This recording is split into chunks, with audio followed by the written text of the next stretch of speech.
If you want Colts talk all year long, you're in the right place. This is the official Colts Podcast, giving you an updated look at what's new with the Horseshoes. He's got it! Touchdown! Jack Doyle! And he's going to be brought down inside the 15, and it's going to go to DeForest Buckner. Huge hole! He's at the 30! He's going to go! 10, 5, touchdown! Jonathan Taylor! From the Power Home Solar Studio, let's get the podcast started. Hello again, everyone, and welcome to the Colts Official Podcast. My name is Jeffrey Gorman. Larra Overton joining me as usual. Larra, we do have a special guest today, a smart guest, and that's what I like because when we have smart guests... Yeah, he's smart because he went to Indiana University. That's what I'm saying, a great connection. Yeah. By the way, is he, before we bring on Zak Keefer from The Athletic, is he truly a professor of journalism down in Bloomington? Yes, indeed he is, and you can ask him who one of his favorite professors was when he was a graduate student as well when we get into that conversation. Well, okay. Well, then let's stay smart with that. Let's bring in Zak Keefer from The Athletic. Z, you're too smart for this show, but I need some help week in and week out, so I'm glad you're here. I've never been introduced as too smart for the show I'm about to hop on. This is a great start. Hey. You should be on most shows that you join because I listen to the shows that you're on. Hey, I do my best not to embarrass myself. Maybe I'll break the streak today, but I'll do my best. Oh, great. Well, Zach, there's a lot to go over. We do have some things going on as far as, offices opening up, capacity at NFL stadiums, but I want to stick right close to home here and get right out of the gate. A few of the articles that I want to talk to you about regarding this team, but I'm going to start out in the front office first, and a great piece that you wrote on Jim Irsay and comparisons with his father and what he learned to do and what he learned not to do. And that article that you wrote took months upon months and a lot of different chats with Jim Irsay, and to see how he is in his ownership of a franchise in the NFL compared to his father. What were some of the big takeaways that you took from that months-long, continuous interview that you had with the owner? Yeah, I think there's this national perception of Jim Irsay, and then I think there's the reality. And I think they're two very different things. And I think to understand this team, which is, has won the third most games of any franchise in this century, for the record. I mean, let's just point that out. The leadership has been outstanding. And I think to understand the ownership and the leadership, you have to understand the man. And to understand Jim Irsay, you have to understand his NFL life, which has been probably among the most unique in the history of the league. I think that's not a superlative to say that. I mean, this guy started out making $5 a week as a ball boy. They went on strike, and the GM fired him. And so they came back, and they accepted the $5. So I don't think there's another owner in the league who began like that. But the point of the story, and again, this is a story I've been wanting to do for years, to be honest, and to get Jim on the phone a couple times and then a couple more times. And then, over several months, I started to really peel back the layers of who his father was, the strengths, the many weaknesses, and this amazing experience he had growing in the organization from the ground up, from a ball boy to marketing to ticketing to the front office, where he failed on several fronts, to becoming the owner and seeing what his father did so poorly, how not to run a franchise. He was in the locker room when his dad almost went toe-to-toe with players. He was in the room where they were negotiating with coaches, and the coaches walked out and quit. He was there for all those losing seasons. And he was there in March of 1984 when Bob Irsay picked up and left the city of Baltimore. And that's something that a lot of people there are still not over. So a fascinating NFL story. I think it's among the most unique in the league in terms of an ownership perspective. But to understand why this guy runs the team the way he does, you have to understand what he saw his father do so poorly for so long. There were a lot of revealing aspects of that article, Zach, that you had, and you and I were texting back and forth about this piece. And Zach always likes to give me little teases when he's working on a really good piece. So I'm always really eager to open up The Athletic in the morning and get to read whatever Zach has. But I think my favorite quote, and I want you to provide the context to it, but I'm just going to give the quote itself, which I considered the mic drop comment of the piece, was just enough to be dangerous. Can you explain the context in which that quote was used? Well, I mean, and I think a lot of people understand that I mean, these are Jim Irsay's words. Jim Irsay's words where he didn't know a thing about how to run a football team. That's about his father. So the problem was he didn't know what he didn't know. And at one point, after all those losing seasons to start in Indianapolis, one of the TV reporters in town, I think it was Ed Sorensen, for those out there that remember Ed Sorensen. Was that Channel 6? Was he with? Is that where you? Channel 6, yeah. Oh yeah. He said, "Mr. Irsay, how much do you actually know about football?" And Irsay kind of gave him a smirk and said, "Just enough to be dangerous." And that is a dangerous answer. That is a walk-off, amazing. And it was proven true year after year. I mean, this was a guy that was micromanaging his coaches. He would fire the D-line coach thinking he was the offensive line coach. He would say, "Nice game, Marty," to his quarterback. "Too bad all the passes you threw were to the wrong team." I mean, this guy had his hands in everything, and that is not how you want to run a franchise. Oh, boy. I tell you, there are some great stories that I've heard through the years, and one of the great ones from Bob Irsay is when he demanded that his son, GM at the time, go fire the head coach at a halftime of a preseason game. Walk down on the sidelines and tell him, to pack his bag and go. I mean, if this sort of thing, the stories that you heard from Bob Irsay were happening in the last 25 years, or 20 years for that matter, with social media and everything, I mean, I just can't fathom how that would play in today's NFL. But I said it. I said it before. Break. I said it before. It's like a couple of quotes that I heard from Mr. Irsay through the years were a couple of things. One of the main things is I want to run a franchise in a 180-degree difference than my dad did, because I learned so much of what not to do and the importance of that. And especially in a piece that you have coming up is getting friendly and lifelong friendships with his players, some that are in the Hall of Fame, some that we've never heard from in a long time. And I love that angle that Irsay has with his players that, he found that out early on in his career when he would buddy up with the Johnny Unitas of the world as a ball boy in the lunchroom and stuff. But I love the friendships that he has, and a big celebration about that is coming up in Canton with Edgerrin James, with Jim inducting the Hall of Fame running back. Yeah, that's really telling. And you bring up a great point, Jeff. And if you go back to that night where Bob Irsay asked his son to fire the head coach, Ted Marchibroda quit after the game. Bob Irsay nearly got into a fist fight with some of the players. And then what happened 20 minutes later? Jim Irsay is 11 or 12 or 15 years old, somewhere in that range. He wipes the tears off his face. He walks onto the team bus, and he apologizes to the players. Now, that's a gutsy move from a teenager. And the coach would say years later, that took a lot of stones for that kid to do that. That was a move that got him a lot of respect. When your dad is the big tyrant who's going into the players and the coaches and firing the coaches after a preseason game, for goodness sakes. And to your point, it really is telling if you look back. Now, this is an unbelievable run right here. They've got 5 Colts going in the Hall of Fame in 5 years. That's unbelievable. Not even, the New England Patriots in the next 15 years are going to be able to say they could do that, I don't think. You've got Edgerrin James, you had Marvin go in, you had Tony Dungy, you had Bill Polian, and then you obviously have Peyton. And 2 of those players, Marvin and Edgerrin, chose Jim Irsay to induct them. They could have picked any coach they had at any level, high school, college, the pros. They could have picked a family member. They could have picked anybody, and they chose Jim Irsay. And that's a very revealing thing. And I asked Jim about that. And he said, honestly, it's the biggest honor I could have in this profession. It really means the world to him. And there's so much that Jim Irsay does that we never hear about, that I hear about, that I can't report, that you guys have heard about working for the team.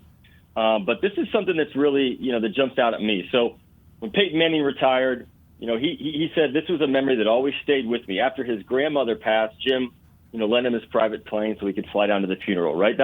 That's your star quarterback, right? That's Peyton Manning. Of course you do that. Sam Ehlinger, recently had a really heartbreaking loss in the family, and he was a Colt for 4 days. And the same thing. And without hesitation, Jim Irsay lent him his private jet.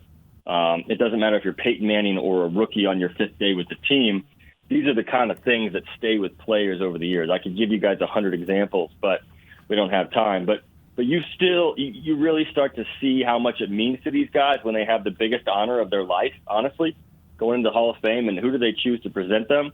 It's the owner. Zach, in the article that you wrote recently on Bob Irsay and Jim Irsay, there were some great quotes in people recollecting Bob Irsay's tenure leading the organization. I think it was the White Tornado, I think was one of the nicknames. And yeah. I'm paraphrasing. Yeah. I think his mom called him a devil on earth or something similar. Correct me if I'm wrong. What was it that you learned that allowed Jim Irsay to basically do that 180 and be, this counter to his father based on all of these stories that we heard about, this, kind of roller coaster leadership, management, ownership under Robert Irsay that Jim was able to learn from and do something so differently? How was that even possible for him getting into the NFL at such a young age when you mentioned he's a teenager and he's addressing the team? I think he's got, and this has always fascinated me about Jim, he's got such a unique viewpoint on how the NFL world works because he's seen it from every angle.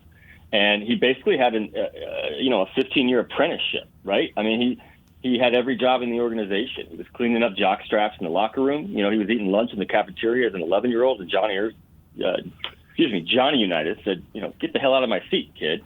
Jim wasn't always the guy calling the shots. And then, one of the most important parts of his life was when he was the GM. He was the GM for 10 years with a crazy owner, and Jim failed as a GM. He made a couple good moves, but for the most part, he missed on draft picks, he missed on trades, he missed on free agent signings, and the Colts lost and lost and lost. I'm old enough to remember in Indy when, if the Colts won, it was such a rarity, they would give out free Subway. I mean, that was how rare it was in some of those dark years in the early 90s. So Jim saw it from the GM's perspective when you have a commanding, demanding, overstepping owner. And it was impossible for him to do his job well. And so the biggest decision he ever made, I'm confident of this, happened in the spring of 98, late winter 97. That wasn't drafting Peyton Manning. It was the fact that when he became the sole owner, he said, I'm going to take a step back. I'm not going to do the GM ownership thing. I'm not going to be Jerry Jones. That's going to be too much work. I need to get someone in here who knows what they're doing. He traded a third-round pick to Carolina, got Bill Polian, and then he just got out of the way. And I've had a lot of long conversations with both Frank Reich and Chris Ballard and Bill Polian about this. And they say, look, it's the best situation you could ask for. Because Jim Irsay, unlike a lot of owners, is a football man. He understands all the intricacies of the game, but he's not going to overstep. He's not going to tell you what to do. He's not going to tell you how to coach. He's not going to go down to the locker room at halftime and say, we need to start throwing the ball more. He understands the game. He understands the moves. He's there to provide counsel, but he's not going to be Bob Irsay, and he's not going to get into situations where he shouldn't. So, if you talk to these guys, I mean, Chris Ballard had some options before he came to Indianapolis. He had some options where he could have been GM elsewhere. And one of the reasons that really drew him here was the situation that Jim Irsay set up for his GM, where he lets the GM run the team and build a slow, build the team slowly and methodically as opposed to having to do the quick fixes. And, that's a credit to Jim Irsay and his leadership style. And I think the story, if I did my job, the story sort of explains the genesis of that leadership style and why he does what he does. It's a fantastic story. So if you haven't gotten to take advantage of reading it, it's a great little, read, especially in the summertime to catch up on when things are a little bit quiet, relatively so, around the NFL. And your latest for The Athletic, Zach, is a survey where you want to hear from Colts fans on the state of the franchise. I'm going to get to that in just a second. But for the purposes of those involved in this podcast, particularly myself and yourself, you also do a survey. This is a self-survey of the top-rated Starbucks across Indianapolis. I'm sitting here with my kale and mushroom egg bites and my venti coffee, which I frequent the Kessler and Michigan Road Starbucks because it is between our residence in Midtown, so to speak, as our good friend Derek Schultz liked to call it, Midtown Indianapolis, between there and the Colts complex. You have a ranking system. I need to know the qualifications of your ranking system of Starbucks and say your top 3 in Indianapolis. Well, this is based completely on the work ability of the Starbucks, right? The coffee's all great, right? It's basically, can I get a table to work at for 3 hours and get my story done before I head to practice, right? My new one, as of last fall, my number 1 is 71st and Intech Boulevard over there. Yes, by really Fox 59. by Fox 59. It's got huge tables. You can always get a spot. That's my go-to. Don't let the secret out, though, because too many people are going to start going there. I'm not going to be able to get an outlet. I don't have an office, right? I mean, I work at home or I work at the Colts facility. So, and you got two little girls at home and everything, so it's a busy a busy time at the Kiefer house. If I can get 30 minutes of quiet or 40 minutes of quiet to do some work, I mean, that's a win. So that's my go-to. I'm gonna if you guys, I mean, that's where I'm going to be at a lot this season. I have a feeling. The one we go to on Kessler in Michigan, that's a solid one, but you got to get lucky to get a table. Well, that's an in and out. That's like you're passing through, yeah, that's a tough one because they're not spacious seating areas at that one. Right. And it's literally, I can't go to work without driving past it. So it's a convenience factor. And then my one of my go-tos is 56 in Illinois in my neighborhood, in your neighborhood. That's a staple. That's a staple. Go-to Starbucks order. So you got what kind of bites did you get this morning? Because I got the cheese Gouda ones, or the Gouda. Oh, those are amazing. Yeah, I think those have bacon in them, don't they? Yeah. I can't do bacon. I got an issue. So I can't do that. So I got the kale and mushroom egg bites, and then I just do a venti. I usually do dark roast. They wouldn't let me order dark roast today for some unknown reason. I have a lot of issues with the Starbucks app. That's a conversation for a different day. So I got a venti blonde roast with a little stevia, a little cream. That's my combo. I think you might be the only person that goes to Starbucks more than me.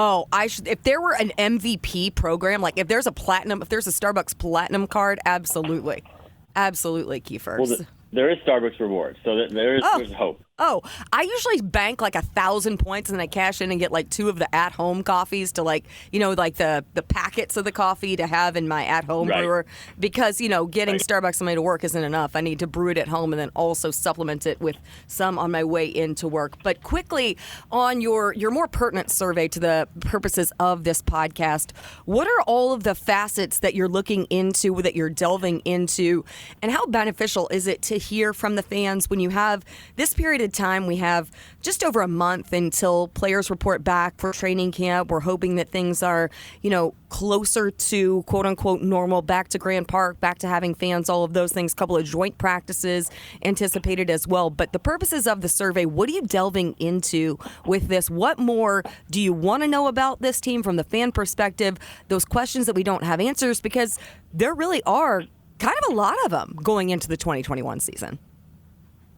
Yeah, I'm as excited for this season as I have been in a long time for a variety of reasons. But, to be honest, I think as a reporter, it's really important to have the pulse of the fan base. These are the readers, the followers, and to pretend that I care about this team more than them would be, unfair to them. I mean, this is their passion. And I think, this has stood out to me in the last couple of years. Like anytime I throw out a question on Twitter or in a situation like this, the responses are really, really smart, inquisitive, good questions. And sometimes, I'll be honest, they make me think. And it's almost like I should write a story about this. This is the topic I should dive into.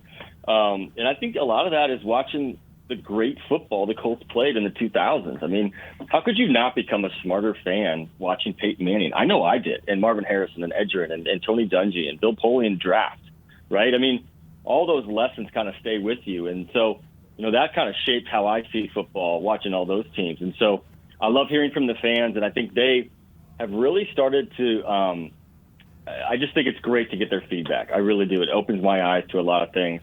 There's a couple pertinent things I want to know from them. And, I want to know if they like Chris Ballard's free agency approach. Like, is it too patient? Is it too timid? Do they need to be more aggressive? What do they think about Frank Reich and his very, very aggressive play calling? I mean, there was a pretty big call in that playoff game that a lot of people were unhappy about. And, not to toot the Athletics horn, but I do feel like the Athletic comment section under our stories is really productive. When it comes to the internet, a lot of it can be nonsense. I feel like the Athletic comments from its readers are really smart, really engaged fans. And so that's kind of what I'm looking forward to. I want to hear from them. I want to know what they think about the franchise. If they feel like the Colts are getting closer and closer, how do they feel about the Carson Wentz move? Who's the most underappreciated player on the team? I think I listed like 12 nominees because you can make a case for all of them. But to be honest, I just think as a reporter covering this team, I think it's really important to hear from the fans and the readers and the people that spend a lot of their time and money and energy following the Colts. It is interesting when you mention, Chris's very pragmatic approach to free agency and the way that he likes to build through the draft and do it that way. And, he's not a knee-jerk reaction kind of leader and general manager.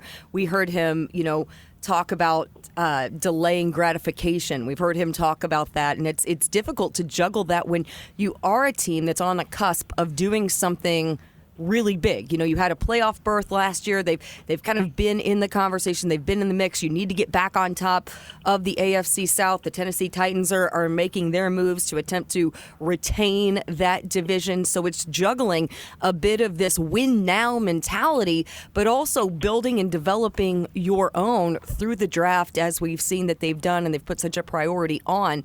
Looking at kind of this survey, looking at the overarching questions, is the biggest question looming to you, what is the status of Carson Wentz going into 2021, and can he get back to? I know we've heard Coach Reich say he doesn't have to play at an MVP level. He doesn't have to put his team on his shoulders. He's got all his weapons, got the line, got the run game, yada, yada, yada. But come on, let's be honest. That's what Colts fans want to see. You want to see him playing at that level he was playing prior to that massive injury, and playing at that level, because that has become to be the expectation of quarterbacks in Indianapolis, right?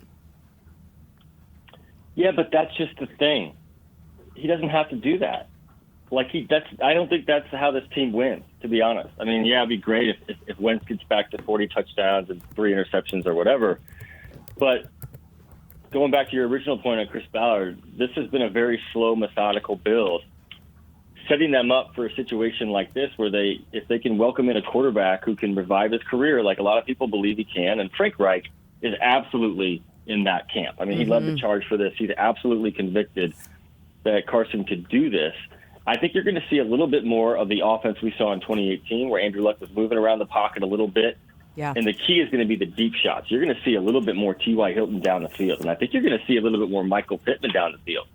And a guy I'm going to keep beating the drum for, and I don't care if I'm wrong about this, I really believe Paris Campbell can become a stud in this offense. I believe that.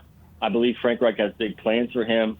And if he can just stay healthy, and I know that's a big if, and I know he's been through 5 injuries in 2 years, and he's missed 24 games out of 32, but that guy can play. I've seen it on the practice field. I saw it in Jacksonville in week 1 last year. He can play. If he stays healthy, that adds another element to this offense. So, yes, everything this season is going to depend on Carson Wentz. I think they have a really good roster. I think the left tackle situation gets filled out, as the season goes on.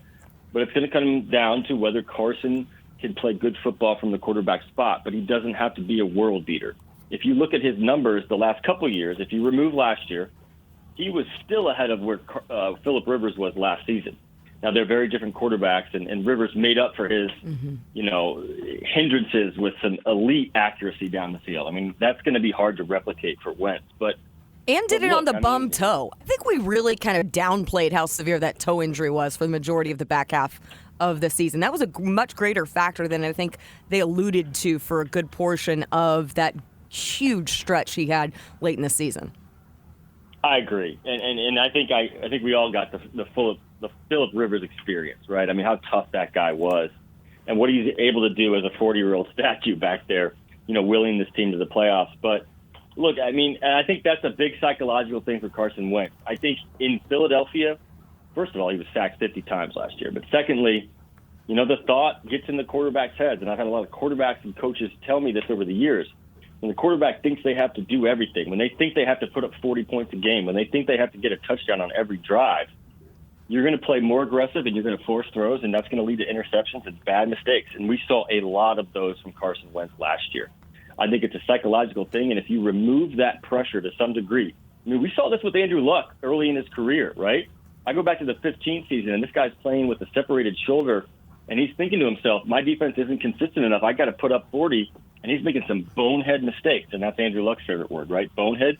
I think it's a little bit of that with Carson Wentz last year in Philly. I mean, if you watch the tape, this guy's getting beaten to a drum 2 seconds into the snap. So if he can relax and realize that he's got a lot of weapons around him to help him, namely 28, Jonathan Taylor, those receivers we talked about, I think that's going to change everything from him from a mental standpoint, and the game will come easier and the success will come easier because he won't have to go chase it as much. It'll just come by just following, the play calls that Wright gives and just playing to the strengths of the offense. Professor at IU, and he also covers the Colts for The Athletic. He is Zak Keefer. He's got a great follow on Twitter. And Larra was talking about some of the fans' interaction and stuff. Do you have step-up guys this year that you want to talk about in your eyes covering this team, guys that, we've seen what Ben Bandigou's been written about, et cetera, et cetera. But who are some other step-up guys you think this year?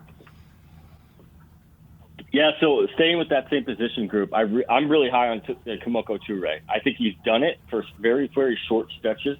I think he's got the skill set to really be a stud at defensive end. He's had a weird 2 years, right? I mean, he had a great game that night in Kansas City when they beat the Super Bowl champs 2 years ago, and then he got the ankle late in the game, and it was a nasty break. And I remember him, being hobbled off the field, and we really haven't seen him at full capacity since. I think that's a guy that could come in and really start to make some hay. I really think that guy can play. Ben Bandigou knows what's on the line this year. We'll see what happens with him, but that's a crowded position group. And the other guy is 26. It's Rock Ya-Sin. I know the fans are not very high on Rock Ya-Sin. I think he can play. I don't think it's a skill set thing. I think it's a mental thing. And when he gets behind in the down with the receiver, he panics and he starts to use his hands. And what happens when that happens? The flags come out. And then he starts to not use his hands, and then the receivers just catch everything. I think Rock Ya-Sin can play. I think this is a big year for him. That third cornerback spot is wide open. It's time for him to go earn that. It's time for him to stop getting so many flags and penalties, stop giving up so many touchdowns. I think he can become a starting corner in this league. I know that he wants to do that. He's working hard with Xavier Rhodes to get to that point. But they can't keep playing him if he's going to keep making mistakes. So that's a guy that I'm going to be watching really closely when camp starts. Zach, when you mentioned Kemoko Turay, I mean, it is like I have flashbacks, like immediate. I could paint a picture of standing on the sidelines at Arrowhead Stadium the moment that devastating ankle injury happened. I mean, I was maybe 20 feet, 30 feet away over there on the sidelines, close enough that I could, hear his yell when it happened. And I think to me, the thing that was most jarring, I saw him down, and what was most severe was I consider Anthony Walker probably among the most poised athletes I've ever been around in my life. The look on Anthony Walker's face when his jaw dropped, I mean, you saw just the blood rush out of his face and his eyes get big, and he looked over and started, was signaling for the training staff to get out there with this sense of definitely mild panic, and he is unflappable, right? Anthony Walker is unflappable. So when I saw that from him, right. I saw Kenny Moore drop to a knee immediately and bury his head in his hands. It was one of the most gutting things I've ever experienced. One of the most gutting scenes in a football game I have ever experienced. It was my first year on the sidelines for the Colts in my radio sideline reporter role, but been around the sport obviously for a long time, seen a lot of things.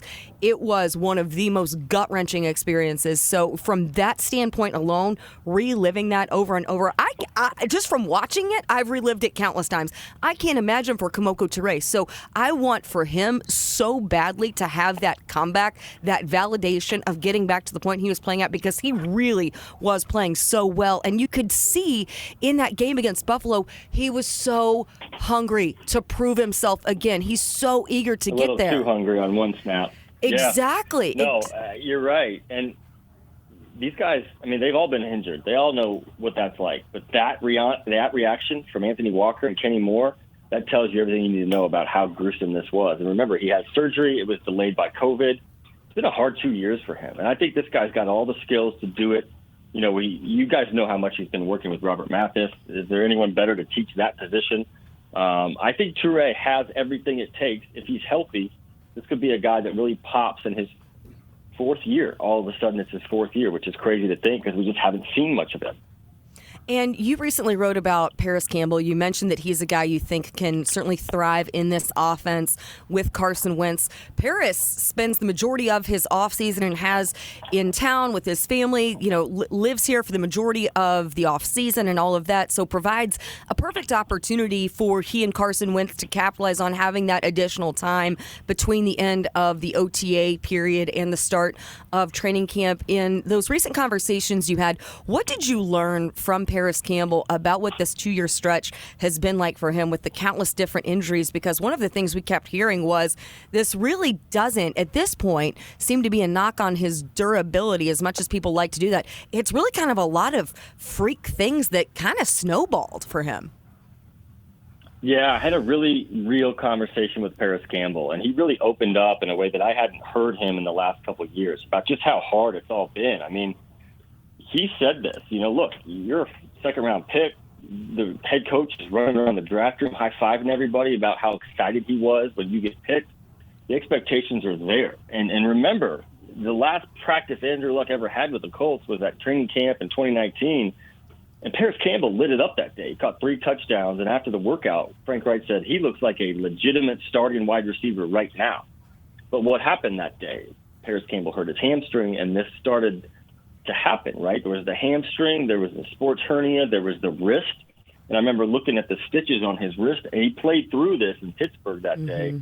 And his hand was the size of a melon. I mean, it was just unbelievable. And then he had the ankle at the end of that year in Tampa Bay. And then this last year, and he talked about the details of that injury against the Vikings where he came across on that bubble screen and he heard it pop. And he said it wasn't the pain, it was the sound. As soon as he heard the sound, he knew it was over. The season was over, and all the work he had put in was for naught. So that just crushed him. And there were some dark days. And he said Sundays were awful for him. He's sitting on the couch or laying in his bed, and he's trying to watch his team play. And he loves it when they win, but there's also this gutting feeling in the back of his mind about how much he hates that he's not out there and that he hasn't been able to be out there for the majority of the games in his career. So he leaned on his faith, and he leaned on his family a lot, and he said he read the Bible every day. And he said, if he would have had a lot of success early in his career, he probably wouldn't have handled it the right way. So, the sense I got from talking to him, and this is a pretty real conversation, was how much perspective he's had over the last 2 years. And he's been really forced to swallow in a lot of ways because he hasn't been able to be out there. The good news for Paris Campbell, he's a great kid. The Colts still believe in him. T.Y. Hilton was texting him every week last year. Frank Reich was reaching out. Chris Ballard was reaching out. They believe in this guy. They're not giving up on Paris Campbell. And that's very important for Paris Campbell and what he believes he can do this year. I think he can do big things. I really love his skill set. He's 100%. He's fast. He's bigger than you think he is when you're around him on the field. I think if this guy stays healthy, he could be a huge weapon out of that slot in this offense. Rare speed, rare separation. Yeah, if he is healthy, he's dangerous. But you mentioned T.Y. Hilton earlier. If you could tell me, what's this year look like for T.Y.? How big of a year is it for T.Y.? And what does he bring to that wide receiver group that I want to know your opinion on? There's a lot of big bodies out there. There's a lot of numbers out there. Not everyone is going to make this team. Yeah, I will say this. My respect for T.Y. Hilton has grown immensely in just the last couple of years. And it's not that I didn't respect him before, but sort of the little things I've seen from him in terms of a leadership role has been just really, really impressive stuff. If Reggie Wayne were around the team every day, he would really, really love what he sees because T.Y. is absolutely carrying the torch in that regard. I mean, last year, remember, T.Y. didn't have a lot of touchdowns for a long stretch to start the season. He didn't have a lot of yards. There were days when he would have one catch for 13 yards. Everybody around the league basically just wrote this guy off. And we would ask and ask and ask, what's going on? And I would see T.Y., and he'd be one of the first guys on the practice field every day. And you guys know, as they do the special teams work, what's T.Y. doing? He's running routes by himself, and that would never change every single day. He stayed with it, and then he got hot in December. And he caught 4 touchdowns in 3 games and had a couple 100-yard days and really proved he could still play. But the thing was, he could always still play. He never got down. He mentored the young guys. You talked to Michael Pittman Jr., you talked to Paris Campbell about how much T.Y. has meant to them. That's really started to show up. And Chris Ballard has become a believer, too. And they gave him the money. And remember, Baltimore offered a lot more money in free agency this year. And one of the last texts T.Y. got before he decided to come home was from Jim Irsay. And Jim Irsay doesn't do this a lot. He doesn't like to interject himself in free agency discussions. But when it's T.Y. Hilton, he made an exception. And he said, we need you here. We need you here. And that was what T.Y. needed to hear.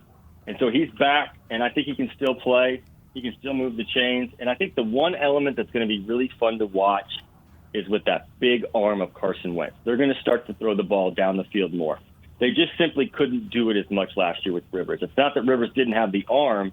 He didn't really have the arm, but it's that you need time in the pocket. You need time to get T.Y. to a double move so you can throw it 40 yards down the field. How do you get that time? One, you have a great offensive line. They have that. And two, you have a quarterback who can make a couple guys miss. And Carson Wentz can do that. His athleticism really jumped out to me in the practices we watched. So I think you're going to see a lot more fun offense this year, if that makes sense. I know that's a bad way to put it, but I think they're going to take some shots. I think that's what Frank Reich wants to do. And I think T.Y. can still burn. I think he can still run down the field with the DBs and beat them. And I think we're going to see that. So you might see a little bit more of the 2013, 2014 T.Y. Hilton this year simply because of Carson Wentz and his ability to throw the ball way down the field. When we were able to sit and talk with T.Y. Hilton shortly after that deal got done, he was downright jovial. It was some of the most just fun conversation. It was the most open and candid T.Y. had been because he can be a little more reserved, doesn't always love to open up from a media perspective and do very lengthy interviews. But when we were able to sit down and talk to him, you could tell that coming home, being back here, the confidence that he has in Frank Reich and what Frank has illustrated this offense looking like with Carson Wentz is very exciting for T.Y. Hilton to be in this position, and obviously turn to Reggie Wayne for a lot of the advice to navigate through that process. Well, our friend John Clayton is going to be on the podcast shortly, but everyone calls him the professor. Zak Keefer, you make certainly a strong case to be the professor of Indianapolis Colts football. You're a professor at the media school at IU. Are you teaching over the summer? Because you just taught a class in the spring. What do you enjoy so much about getting in there, working with the students? And it was kind of unconventional times this spring, kind of having to do a hybrid schedule, I believe. I know you were teaching. I think Kevin Bowen may have taught a class, Mike Wells. Everybody's contributing over there in Galen Clavio's department in Bloomington. Yeah, I love it. I've really come to enjoy it. I've done it for 3 years now. The students are great. They really dig into their assignments. They want to know questions. I got used to them turning in their assignments about 12:30, 1 o'clock in the morning after a little while, and it took me back to my college days. But it's been really fulfilling. Galen's awesome, and had so much fun with the students. This year I had Chris Ballard as a guest speaker, and he came on unbelievable the class 2 hours after they traded for Carson Wentz. What kind of and I told the students, this isn't normal, so just enjoy this. That would have been an awesome guest speaker when I was back in college. But, yeah, it's been really fun to watch them grow. And some of them are, getting jobs out there and digging into the industry. So, Jeffrey, I don't know if you know this, but when Zach was in grad school at IUPUI at the National Sports Journalism Center, I actually had Zach as one of my students. I was an adjunct professor, and it's so funny because whenever anyone raves about Zach and how talented he is, I'm like, yeah, he's always been that way. Since he was a 22-year-old graduate student, he had just this innate, incredible ability and talent and all of those things. So very, very cool to see you and your journey. Yeah. Wait, was he with the cool kids or was he one of the nerd kids? You know what I'm saying? Oh, no, he was the coolest. It was an incredible class of people. Brian Burnsett, who writes just incredible long-form pieces for Sports Illustrated, was also in that group. It was an impeccable group, but Zach was certainly at the top. So I just had to get that mention in there because I've known Zach for a very long time. Last question for you, Zach. It's a very important holiday this weekend. It is Father's Day. You have two beautiful, adorable little girls. What are you asking for Father's Day? What is a perfect Father's Day in the Kiefer household? You know what? I should give my wife a shout out because I already got my Father's Day gift. Kelsey Kiefer. My wife's the best. She got me this little picture. Southern Indiana girls are that way. Southern Indiana girls are that way, Kiefer. Right. Larra. They think of everything. It's like the smallest gift, but it's awesome. It's like this little picture book of all the different things we've done with the girls this year, like take them on the boat, take them hiking, take them swim lessons, build snowmans. And it's just I don't know, what do they cost? $20, $30? Not a whole lot, but it's just one of those things I'll treasure forever. So I got to give my wife a shout out. And if there are any wives out there looking for a Father's Day gift, go do that. It's simple, it's easy, and it's something they'll always remember. It's literally one of my favorite gifts of all time. That's incredible. Seriously, Gorman, his wife's parents are in the neighborhood just across from my parents. Oh, nice. Yes, seriously. So it's fun. We got a lot of connections and a lot of ties. Hey, you got to follow him on Twitter, Zak Keefer. And if you want to know anything about the Colts, that's where you go, because he's got his finger on this pulse. And obviously some great stories just in the last couple of months, but more to come. One zinger question and we'll let you go. If there is an offensive MVP on the Colts roster and there is a defensive player of the year on the Colts roster, give me a couple names. Offensive MVP, I'm gonna go 56. I just think everything runs through him. I think he changes the tenor of the team. Sure. I think Quentin really is most valuable. And I could hear the case for Jonathan Taylor as well. And I could hear a case for Carson Wentz if he plays well. But on the other side, and this is a sneak peek, my colleague Stephen Holder has a story coming out about Darius Leonard's off-season training and how intense it is. And you guys know that this guy gets up at like 4:30 and does his workouts. I mean, this guy's insane. So that's going to be a great story in The Athletic tomorrow. And I really think Darius is ready to break out. And I know he's already broken out, but I really think this guy's going to elevate himself into the Defensive Player of the Year conversation. I think it's either going to happen this year or next year, and he's going to really, really be one of the top 2 or 3 defensive players in the entire league. I think he's that good. I think he changes the game that much.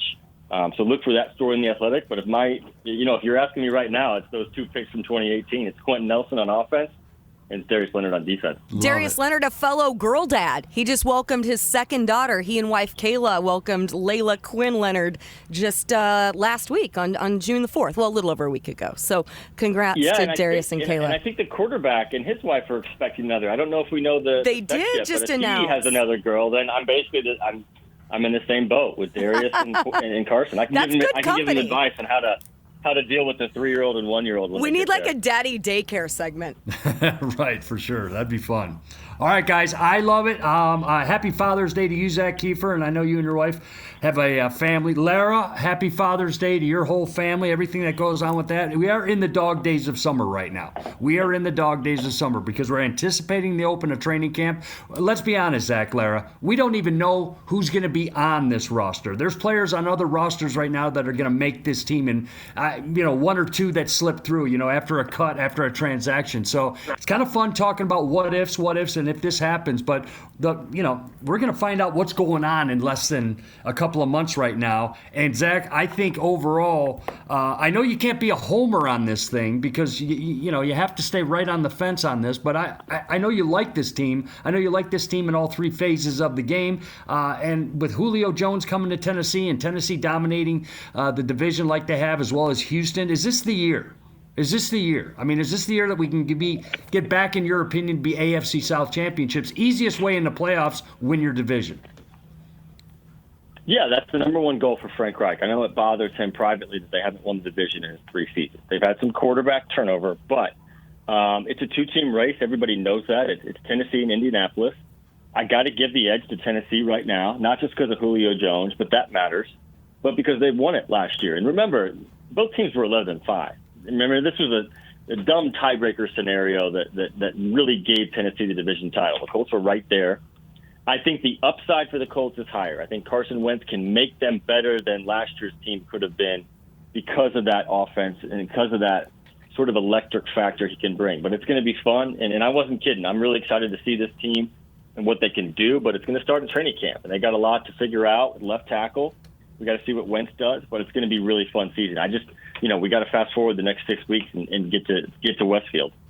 Zak, sir, appreciate the time and the help. Can't wait to buddy up with you at training camp. Follow him on Twitter at Zak Keefer. Also, get The Athletic. If you want to read some good journalism, read it from the professor himself, Zak Keefer on Twitter. Zak, I appreciate the time. Can't wait to see you out there at training camp. Thanks, guys. Have fun with John Clayton. I'll see you at Starbucks. Thank you so much. That's right. All right, will do. See you guys. Okay, guys. We got to go to personal stuff now, Larry. I know we had some Starbucks talk, and there was the mushroom and cheddar breakfast sandwich talk, but that is kale and mushroom. Yeah, kale and mushroom. Because I remember she said kale because I about threw up in my mouth when she kept saying what it was. I'm still making an aggressive push for a coffee sponsorship, Gorman. Wow. So. I know. Let's get on it. I love you and Zak Keefer talking about your love for it because I only do 1 cup a day. Some people do 2, some do. I do 1 cup a day and I'm done. I make 8 cups in the morning. I make 8 cups and then likely have more. Yes. Really? Is that right? If I don't have one cup of coffee, my day is shot. I mean, that's where I'm at in my life. But you ready for this? Guess how many cups of coffee I've had in my life? Zero. Never. Zero. None whatsoever. Yeah, he's weird. Larra, I always knew this kid was weird. I really did. I'm all right with that. Just an odd bird. All right. Personal news, guys. It's changing. It's changing for myself. It's changing for Miss Larra Overton. It's changing for Casey Valier and everyone in between. We are going back to work. And what I mean by that is for the first time in over 18 months, we will be seeing each other's faces consistently in the office, the NFL opening up stadiums, teams opening up. I don't know where you jokers have been. I've been here the whole time. I never left. Yeah. So I've been here. Yeah, you have been there, but I'm saying envious. It's a skeleton crew. I've popped in there a little bit. Matt Taylor's popped in there, JJ Stankovitz, etc. Larra, you've been great. And here's where I want to go. Are you excited about seeing people again? I mean, that rubbing up shoulders, Larra, you know I'm going to bother you when I'm in your presence, so expect that. But the excitement over that, it is something weird. Guys, we've never been through something like this, and we're literally going to go back in the middle of July and see faces that we haven't seen in over a year and a half and just continue on like nothing happened. Well, it's been nice to be here because people have been kind of trickling in, so it has been like such a welcome sight to just see people. Check. It's funny. I was talking to my neighbor yesterday, and I said, we had a meeting earlier this week about, the time frame of when we're coming back, and I said, it's weird because we left our desk. I left my desk in March of 2020, like the middle of March. And honestly, I expected to be back relatively soon. I didn't know how long. Like 3 weeks. Right. I was something. like, all right, we'll see you guys in a month. Weeks. We said bye, and it was like, all right, I'll see you in a couple weeks. And then here we are now, close to July, when we'll all be coming back, a year and almost 4 months later.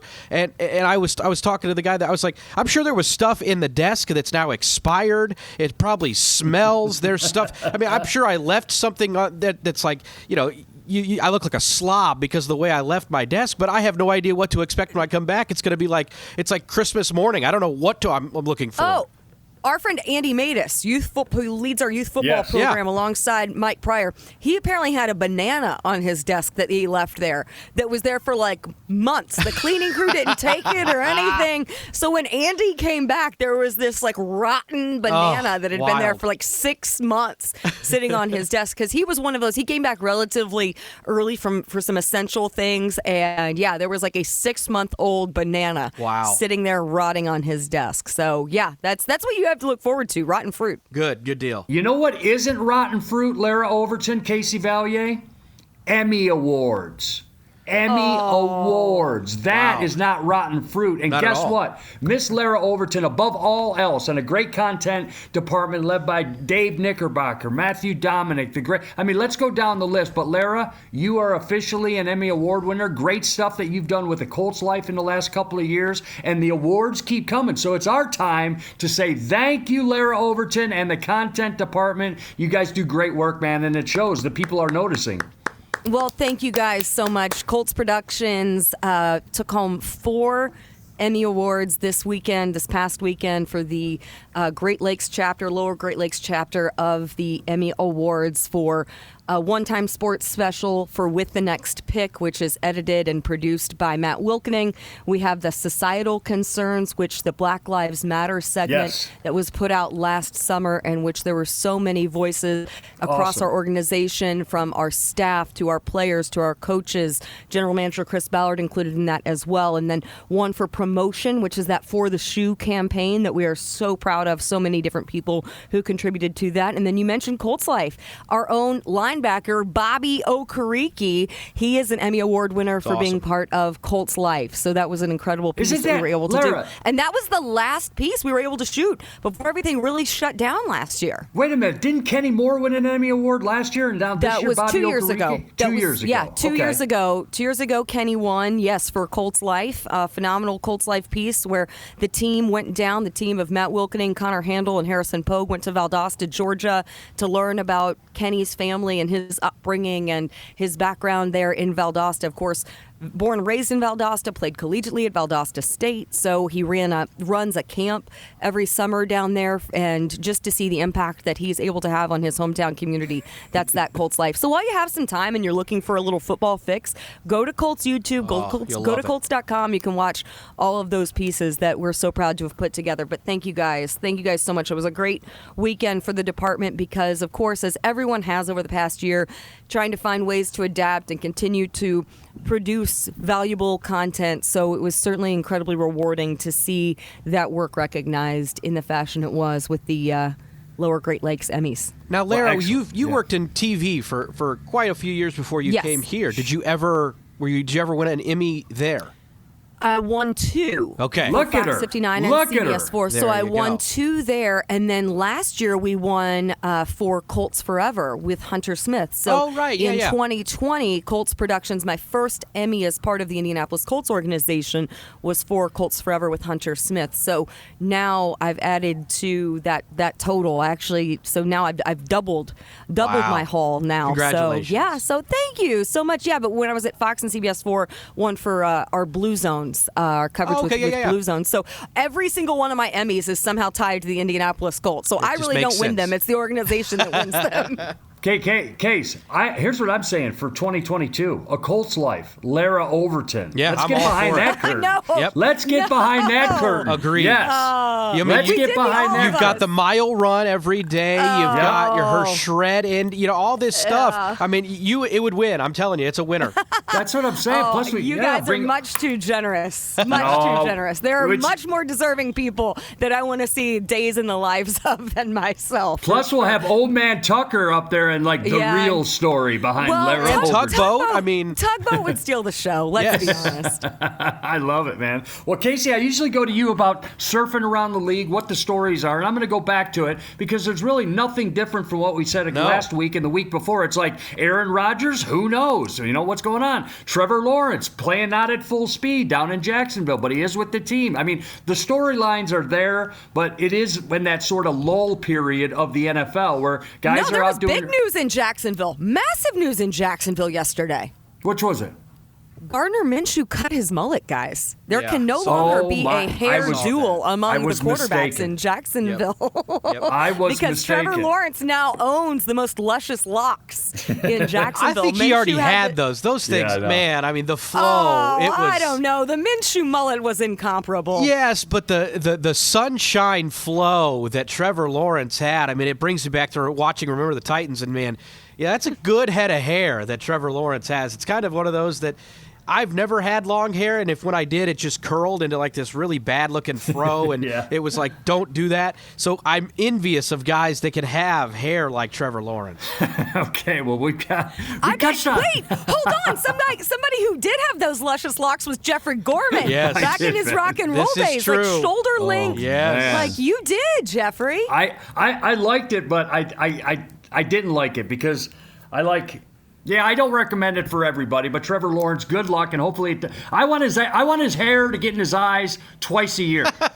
Okay, that's what I want. Twice a year, you can look beautiful. For two Sunday afternoons, I want your hair all over the place in your eyes. Don't do well against us is what I'm trying to say. Guys, this has been everywhere. We've talked coffee, we've talked mushrooms, we've talked hair length, and Emmy Award winners like Larra Overton and the Colts production team. So we're going to continue to do that. I know there's a lot of lake time, everybody taking some time off because the haul that's starting at the end of July is going to be running for 7 months straight, if not more. So we have to get ready for that, and we're going to bring you a lot. You can always find out the latest information on Colts.com. Please download the Colts app. Follow Larra Overton on Twitter. Follow Casey Valier on Twitter. I'm at Hey Gorman. Larra, again, congratulations on your Emmys. Hey, next week, we have another professor, as you alluded to, Larra. We'll have the Professor John Clayton, who just wrote a New York Times article on why he likes this Colts team so much in 2021. So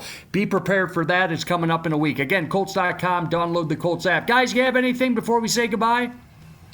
No, it's time for me to go get a coffee refill. I'm done with my venti.